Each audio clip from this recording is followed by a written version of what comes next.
We may walk into a situation and think that, oh my goodness gracious, there's all kinds of things that need to be done. Well, you're there really for the neighbor, and the question becomes, what do they want? What do they need? What's most critical to them, and how can you help them with that?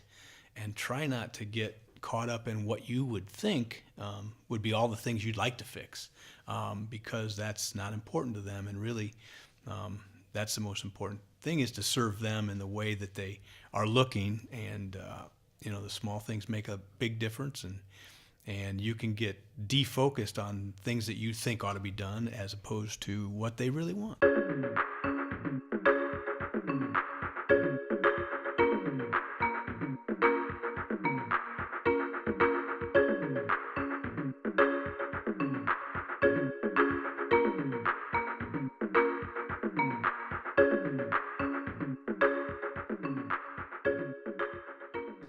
Well, after a 2-week break, we are back with NeighborLink's podcast, where we attempt to ask the question and learn more about what does it mean to be a good neighbor. And this year, what does a healthy neighborhood look like? The entire reason that we do this podcast is to have conversations with our friends, with our coworkers, with our board members and neighbors, in an effort to try to figure out what's going on in the community and what does it mean to really be a good neighbor and to love our neighbors well. Today, we are sitting down with two longtime NeighborLink staff members, Jeff Shatto, who is our Director of Volunteer Mobilization, and Derrick Smith, who started off as a volunteer, became a part-timer, and now works almost full-time and is kind of an operations director here at NeighborLink. We are going to have a conversation today on the difficult nature of volunteerism.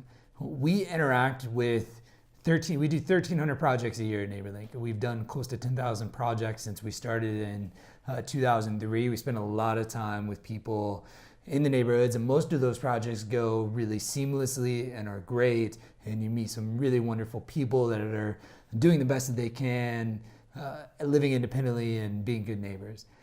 Every once in a while, and more times than not, when you start to get to the volume of 1,300 projects, you interact with some difficult situations. The fact is, NeighborLink is collecting the needs of vulnerable homeowners, people that either physically or financially can't take on the needs of their home, primarily home maintenance, home repair. But as these guys in the discussion we hope to have today, there's a lot more things going on. There could be mental challenges, there could be loneliness, there are financial challenges, there's some significant things. And sometimes you show up thinking or choose the cleaning project that you think is going to be pretty simple. You're going to help clean up some boxes or organize a kitchen, and you show up and it's actually a hoarding project. We have all been on those projects as volunteers, and we have countless other stories. And it goes beyond hoarding. I wanted to start with a conversation with Jeff. So Jeff and I both attended the same church, started getting involved in this type of service through NeighborLink in 2005 as just volunteers. So 2004, 2005, we started taking on projects. And one of the first projects Jeff and I connected to or worked together on was a moving project. Jeff has a background in the trucking and delivery business and always had access to trucks. And Jeff brought his skills to the table of moving and his willingness to do about anything. And I remember Jeff inviting me out on this project and saying, hey, we're going to do this moving project. It's an older couple. They live in this apartment. They've got to move. They really need some help. Can you help us? Can you help? And I'm like, well, sure. Yeah, we got a few other people initially, but we go and we show up, and with Jeff's big truck, we had a big moving truck, we were ready. But we walked into the house and almost nothing had been packed. And we, for the next day, for the next 4, 5, 6 hours, were packing alongside this elderly couple who had some mental issues and some challenges and weren't all there. But they were a bit of a hoarder and weren't super clean. Jeff, fill in some details on this project. I think this is a really great project to start on, because here we're just kind of new as volunteers. We learned about NeighborLink. We've done a few other kind of yard work projects, but we started taking a bit bigger of projects. We got into this moving project and we were like in over our head almost immediately, not knowing, not comfortable with the situation, but being present and feeling a sense of responsibility because they needed to move. And we were 2 new volunteers within the context of NeighborLink. And we showed up and we were overwhelmed. And I suppose we could have left, but we didn't leave. Yeah, so we really had to shift focus and put our energy in day one of just getting everything packed so that the next day could be spent on moving. And it wasn't, I don't think, how we pictured the move to go, but you know, it was okay, and we got everything packed, and it just wasn't how maybe we would have liked or planned it to go. But I think when you walk into a situation and someone's lives aren't as maybe how your life or my life is put together, and the best plans that we lay out, sometimes we just kind of have to roll with it and adjust. And I think we've said more than once, sometimes folks' lives are messy, and even though we try and lay out a good plan for a project, why should we expect our project to go well when someone's life that we're stepping into is a little bit messy? And that project, you know, why shouldn't we expect it to be a little bit messy also, I think, right? Well, you're speaking now with 12 years of experience, and that's a very nice answer. But I remember back when we were in the middle of this, feeling extremely overwhelmed. Now, my experience, I was 24, 25 at the time of this particular project. You know, I went to this Christian college, and you know, I'd done some service and volunteerism, and my exposure to volunteerism was very transactional, safe, kind of controlled environments, or you know, tornado relief, where you go and you pick stuff up with the ground and you throw it in a dumpster. But this project was one of my first projects where we started really rubbing against, or where I really rubbed against other people's stuff and their crisis. And here I am with no supervision. It's just Jeff and I, trying to sort this out. We were not social workers. We didn't know the situation. And it was pretty traumatic. And we bring this story up because we see a lot of volunteers every year in similar situations. You start off with your understanding of volunteerism and a transaction that you're normal with, and you show up in a NeighborLink context and you uncover all of these things that you're not prepared, you don't have the experience, and it can be paralyzing, and it can be, in a way, as a volunteer, a bit traumatic, not in a negative way, but just in a new experience kind of way. I remember trying to this was the first time, and now we can talk more clearly on this about just how hard moving projects are.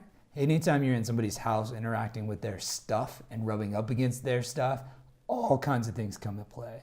Sometimes it's just the interaction with other people's stuff, and it's not clean, or it's dirty, or it's just a lot of stuff, and you're used to your own environment, but rarely are you helping people move. And if you're really helping people move, you're usually helping people that are like you and kind of live a similar lifestyle.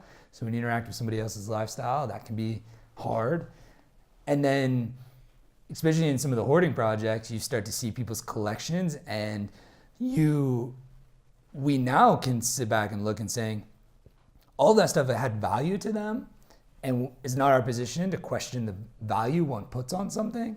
But when you're in those situations first, and you're seeing newspapers that are 15 years old and random shoes and all this stuff, and you're just why do they have this stuff? Why can't they throw this away? These are our experiences. Well, and let's face it too, doing a moving project versus doing a yard project, when you're inside someone's house and you're actually touching someone's personal belongings, that project becomes a lot more personal. And the moving project, again, the thing that I always remember about that is, you know, we're in there and we just have to start boxing, and we're an hour into that project, and I come across one shoe, and I look at you, and I'm holding this one shoe, and you're you know, put it in a box, and then 2 hours later I find the other shoe, and by that time we're I don't know, 30 or 40 boxes in, and I have no idea what box that first shoe is in, and you're put it in a box, and it's who knows if those two shoes ever got, you know, reunited. But the bottom line was we just had to get things boxed so that the next day, we could get the couple moved in and get the job done, and do it respectfully. Yeah, I think that was the thing that where we showed up and just saying like, these people need to move. We have a responsibility. Let's help. Let's learn from them. Let's engage. But it is their stuff, and I think as volunteers we were able to respect that and get it done. We've learned a lot from that because frankly, I think in NeighborLink we would all agree that you don't get it right on the first time. You don't get it right on the 10th time necessarily. You hope that you're more aware and you keep going and you learn what we learned from that first moving project. We kept applying to other projects. But there are some other things that really weigh on that for us of like, yes, we got the project, we got the truckload, we got to move to that place. But then you start wondering like, who's going to help them unload it and unpack? And what's the other implication for the other things we're seeing that we just don't really know? These are the types of projects that we're experiencing in NeighborLink, and most of us have 10 or more years of experience working with the situations we've learned, and we want to share a little bit more about that. Derrick, you've been involved in NeighborLink the last 3 or 4 years. Yeah. Curious if you have a story that comes to mind. There's about 3 of them I could talk to, but we're talking about difficult situations, and those situations can be kind of environmental, or they could be related to the homeowner or the homeowner's family, and there's a myriad of issues you're going to run into. And also, as you understood the project to be, as you got into it, you may find that the scope is going to creep out on you. Clearly, when you move somebody and then you get there, well, guess what? They got to be moved in, and then there's a lot more that can be taken on. So I will say this winter we had a situation that was due to a furnace going out in a house, and a lot of pipes had frozen in the basement. And so myself and another volunteer was working with this homeowner that had been out of his house for a number of weeks, and we started to then try to fix all the frozen broken pipes, and we worked and worked and worked. Every time we turned the water back on, we'd find another pipe, and then pipe broken, and then we had to climb into a crawl space, and it was very uncomfortable. So that was kind of environmentally driven, but with the empathy for the homeowner that he had some serious issues that we were trying our best to work on. I can also think about a moving project. But on the plumbing project, yeah. Really curious on that. Like, you're invested, you're a staff person in NeighborLink, but you also work with the volunteers and a community of volunteers. Talk about whether there was any kind of pushback or interaction on some of the volunteers, because it's like you go in and the project seems overwhelming. There's just lots of things that often feel overwhelming in this.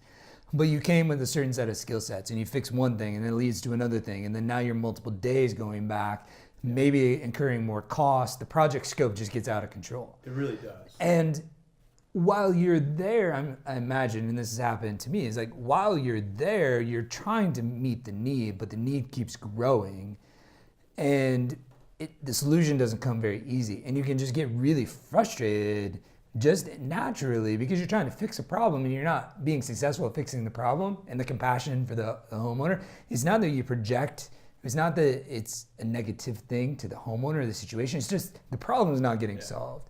Yeah. How did that play out in that particular team of volunteers? Were all the volunteers kind of more equipped at this point in season that they could roll with it, or were there times where... Not really, actually. We did as much as we could. We actually had to get a plumbing contractor to come in and finish up because the main valve was still leaking, and that caused us issues in trying to continue the repair.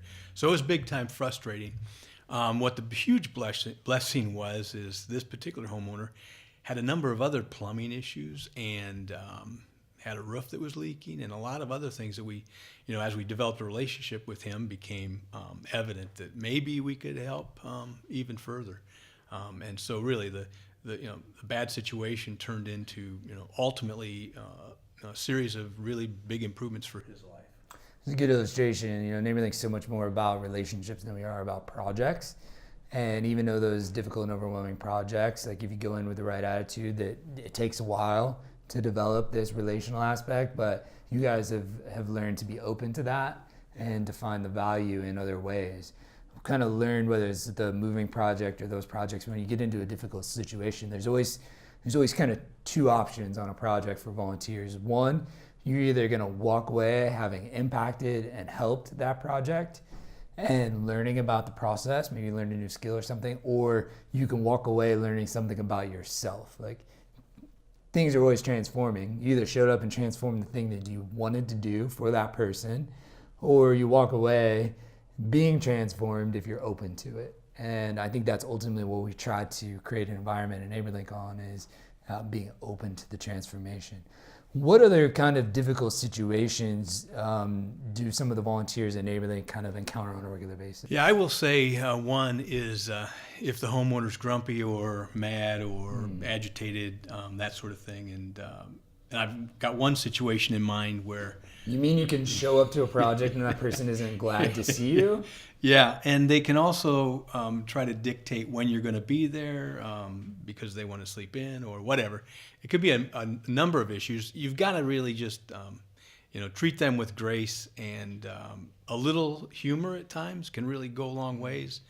And one particular case, I recall that things weren't going very well. I had known the lady and had worked at her house a few other times. But I, went into it with the idea that I think we can start getting along ultimately. And so I worked at her house most of the morning, and we got things figured out. And I continued to ask her if things were going the way that she thought it should be going. And I joked about the weather or whatever else we might have been talking about. And ultimately, she was really happy by the time I left. And she said that I could come back anytime and do work for her. So it ended up being great. But I could have went into it, with, way much more apprehension. So yeah, but there were 2,800 projects waiting for assistance. As a volunteer, when you're choosing your own project, everyone is different. Our volunteers, or the people our neighbors that we're interacting with, have all different kind of backgrounds and situations they're dealing with in life. And most volunteerism experiences that I had before, one, you either didn't get a direct interaction with the person you're helping, it was in a bigger context, or at a food bank where you're not really able to connect relationally other than saying hi with someone. And you recognize life is happening here. And a lot of times it's great. It's great more times than it is not great. But occasionally somebody's having a bad day. And it might take some relational work, not just showing up to mow the grass, or in that case, fixing those needs. Jeff, are there any other projects that come to mind? You work with the majority of the volunteer groups, close to 170 last year. What are some other difficult situations that tend to pop up at NeighborLink?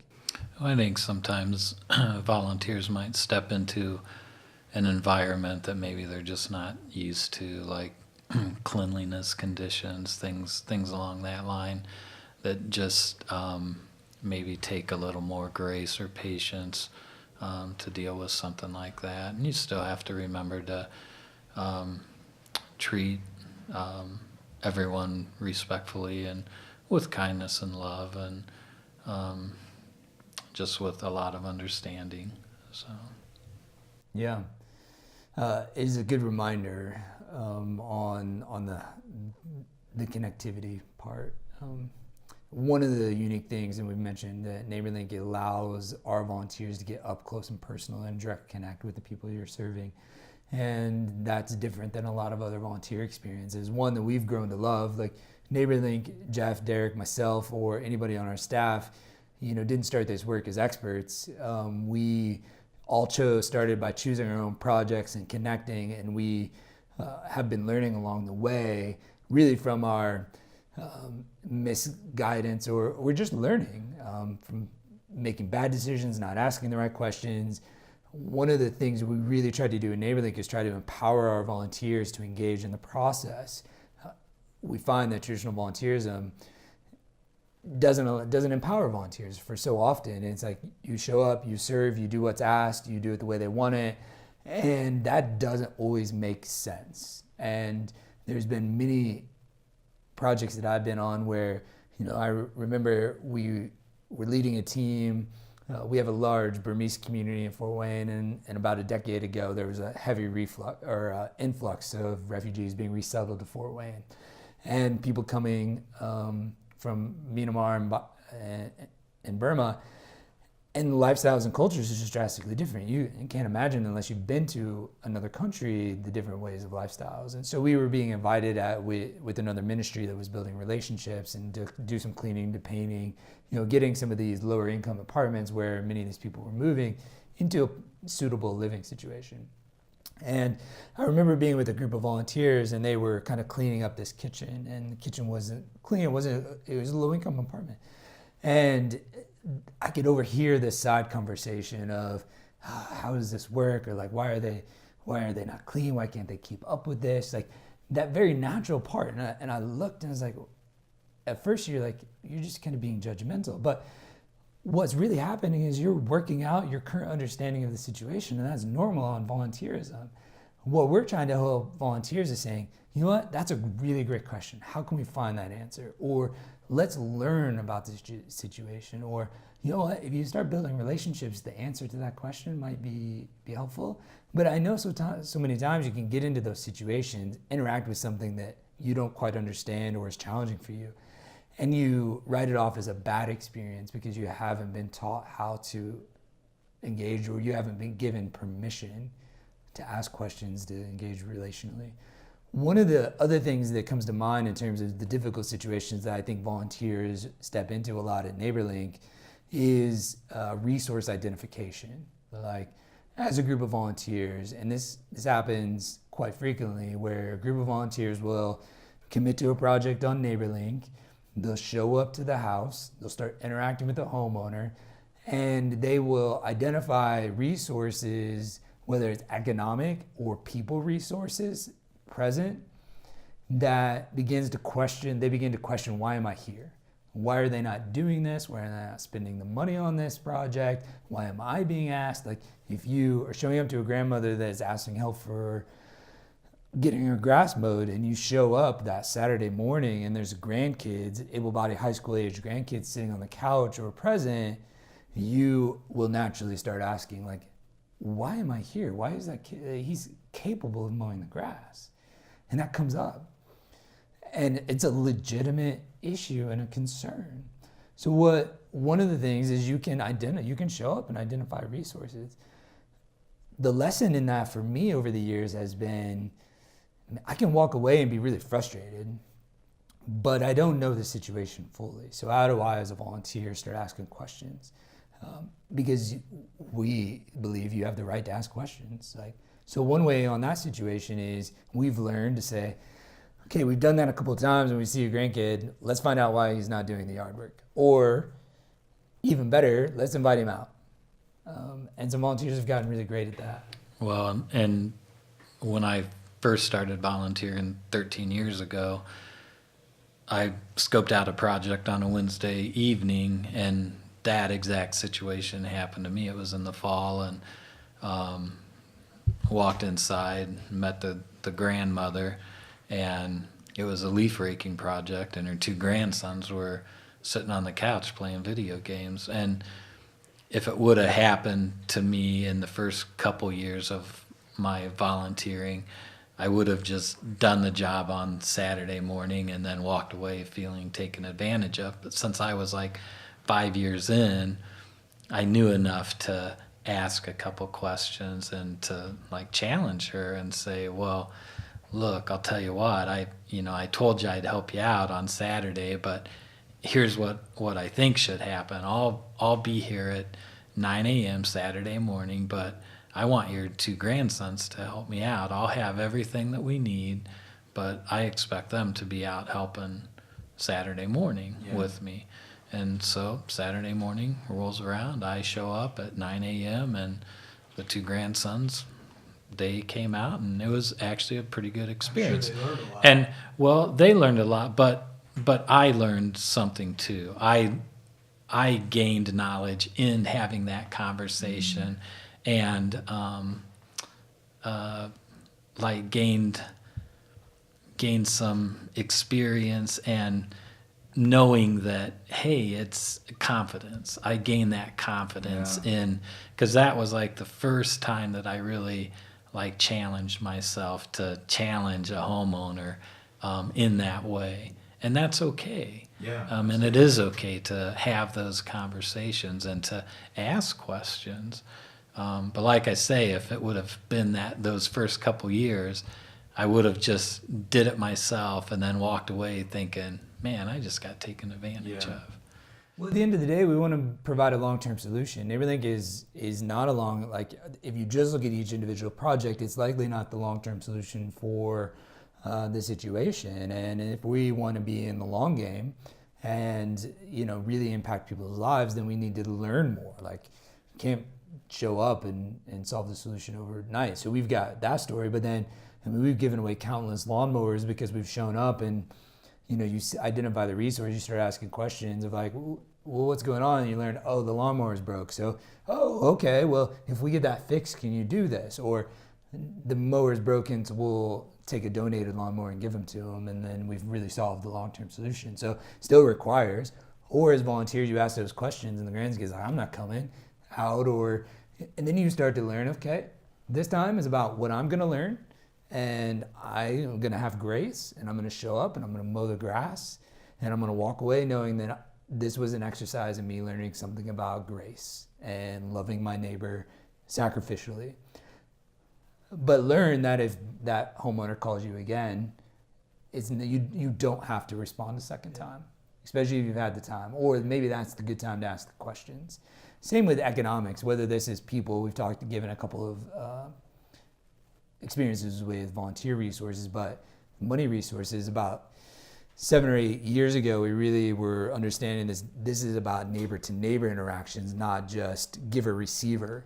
And we were robbing people's dignity by doing it the way of giver receiver. And if this is really going to be successful, we need to think of we're neighbors. We both have value. We both have something to offer. What's happening is we're just in alignment. You don't have this, I have it, but what do you have to offer to the situation? And we've learned almost every person that calls in gets asked whether they have any resources to contribute to the project, or we're learning to ask about well, do you have a mower available? And we're doing that before the project gets posted, but we're encouraging and training our volunteers to ask about the resources that are available, because not only does it help get the projects done, but it helps preserve the dignity of the homeowner, because it is really their problem. We're just there to help them, not do it for them. And they love it when they can know that they put the $100 or $200 towards that ramp, and knowing that they solved their own problem the best way they could. So we could keep talking about a lot of examples. Let's transition for the sake of this. And what we want to do at NeighborLink is start having a series of these conversations. So when this podcast launches, over the next series of weeks, we're going to poll our listeners and our audience to what would you like us to talk about or give more insight in, because I think it's really important to have these discussions. But because of that, what are some ideas and solutions that you've offered volunteers in the past to overcome these? Or what are some of the other resources at NeighborLink that's available to volunteers so they don't feel like they're at this alone? Derrick, do you have a few thoughts? The one thing is, if there's a situation that they get into and they really need to talk with somebody, have them call one of us, Jeff or I, and discuss what it is and how maybe we've got some ideas on how them best to treat it. But it's clearly one of the situations where it's really between you and your ability and your desire to help somebody, regardless of the situation. So the biggest thing is to try to overcome the situation the best you possibly can, and understand that sometimes things just don't work out, and that's okay. But you're doing your best, and the homeowner, your neighbor, will know you're doing the best, and maybe together you can solve the solution that just seems to be unsolvable at the time. Volunteerism should be about transformation. If you're going to give your time and your resources away, the goal, you want to impact something. Yeah. There's no way that you can offer your best and impact without being impacted by it. Yeah. And so recognizing, to your point, being open to the fact that volunteerism may not be easy, and we certainly aren't going to necessarily make it easy. We're going to try to eliminate barriers at NeighborLink, but some of the difficulties that you may face doing a NeighborLink project or volunteerism in general, it should be painful. It should be pulling you in a new direction. It should be really pressing in on your current beliefs, your understandings, your time, how generous you are, all of those different things that you can really experience, that you don't have to be perfect at it, to your point, and there should be some tension. Yeah. And when you go through that, you learn, and so that makes it so much easier the next time that you get into similar situations or even completely different situations. But it's it's that human interaction that really becomes the motivating factor for a volunteer, and really what your neighbor in all likelihood is really looking for is a relationship with you. So, Jeff, what are some of the valuable things that have landed for some volunteers in your experience? I think just knowing that a volunteer isn't out there on their own, that they've always got our support, and just expanding on what Derrick's said a little bit. Sometimes knowing that a project isn't always doable and we do have to walk away, and sometimes knowing that just being there and listening to the homeowner's story sometimes can be enough, because they know that someone cared enough to at least stop by and hear them out, and just listen and show them that they loved them enough to do that. But we are always here to support them however we can, and I think sometimes 2 eyes or 4 eyes are better than 2. So we always encourage going out in pairs for that initial visit. Yeah, that's a big one. This is communal. Like, no one survives long-term volunteerism alone. Like, it really requires those that are thriving with volunteerism, or at least especially in NeighborLink, are doing it in the context of community.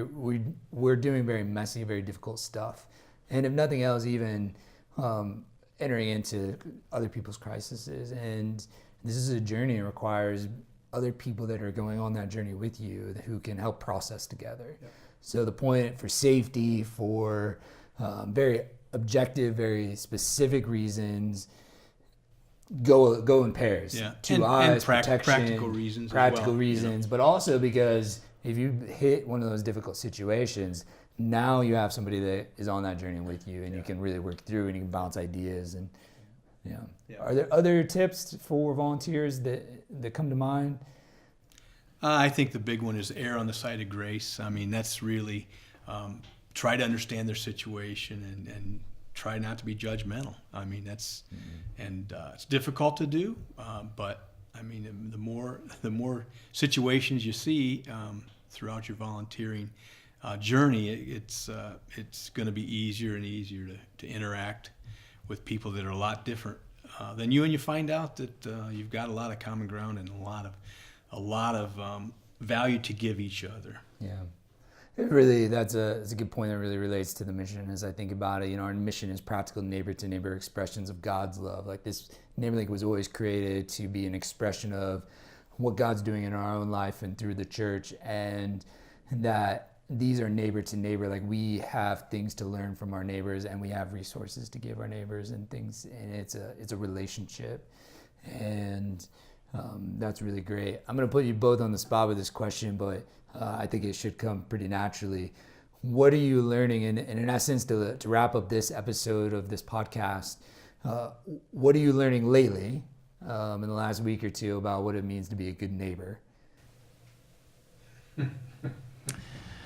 Well, I'm constantly learning to, I think, listen better. People have a lot to say, and I think I can look back several years ago, and I know that a lot of times I didn't always listen to what people were saying. I think I thought I was, but I don't think I really was. And I think the more I listen, the more I hear. I know that probably sounds really easy to say, but I think people have a lot to say, and I think we really have to listen close to what they're saying. And at least I do. The closer I listen, the more I hear. And yeah, I think that's a key to me. and Derrick just touched on it a little bit just a minute ago. Just not being judgmental on people, and that seems like an easy one, but gosh, I think that's just something I always have to work on too. Yeah, absolutely. So.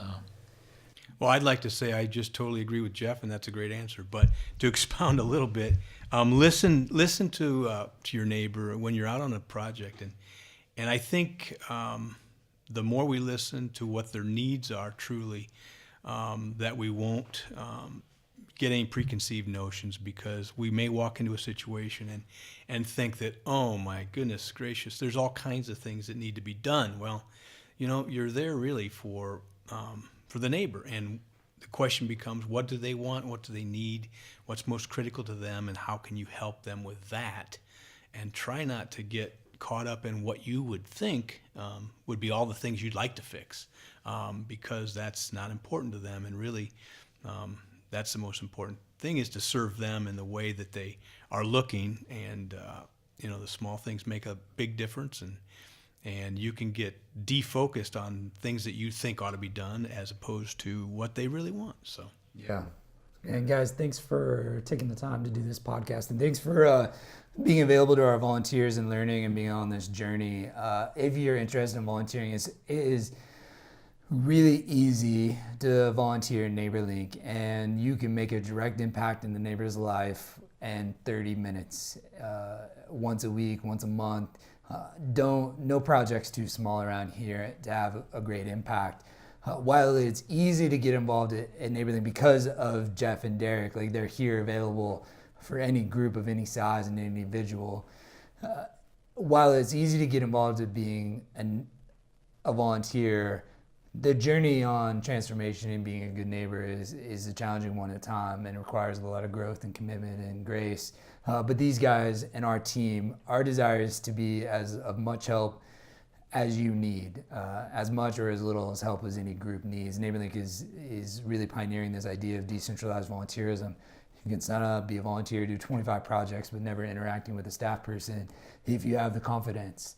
But if you want to be a volunteer and need help getting started, our team is here to help, and these two guys are leading that initiative. Thanks for tuning into this episode of Neighboring. We hope to do more of these episodes, so leave a comment, send us an email, let us know what you want to learn about NeighborLink and have us talk about, and we will do that. And hey, we may even invite you to come join the conversation. So until next week, thanks for tuning into Neighboring.